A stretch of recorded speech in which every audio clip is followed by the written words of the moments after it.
आषाढी वारीसाठी पंढरपूरला निघालेल्या वारकऱ्यांची दिंडी सुखकर होण्यासाठी फिनिक्स सोशल फाउंडेशनच्या वतीनं आरोग्य सेवा पुरवण्यात आली। शहरातून मार्गक्रमण झालेल्या विविध दिंडींमधील हजारो वारकऱ्यांची तज्ञ डॉक्टरांच्या उपस्थितीमध्ये आरोग्य तपासणी करून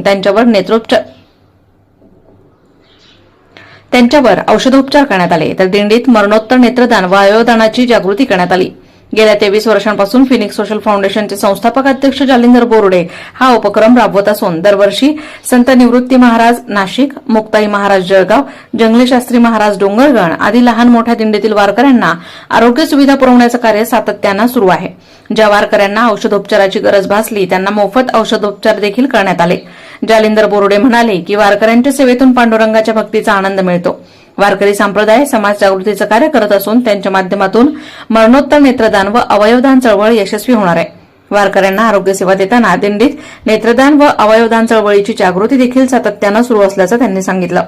तर नामस्मरणानं अंतःकरण शुद्ध होतं तर बाह्य शरीरासाठी आरोग्य जपणं गरजेचं असल्याचंही त्यांनी स्पष्ट केलं। या उपक्रमासाठी फिनिक्स सोशल फाउंडेशनला महंत हरिभक्तपरायण भास्करगिरी महाराज, हरिभक्तपरायण जंगली शास्त्री महाराज यांचं मार्गदर्शन लाभतंय। आरोग्य सेवेसाठी doctor S.J. Khanna, doctor Suhas Walekar, engineer Anil Salunke, chemist असोसिएशनचे संचालक सागर फुलसौंदर, वैभव दानवे, गौरव बोरुडे, सौरभ बोरुडे, सुभाष दांगट, कृष्णा फुलसौंदर आदींनी योगदान दिलं। प्रतिनिधी दीपक कासवा, अहिल्यानगर।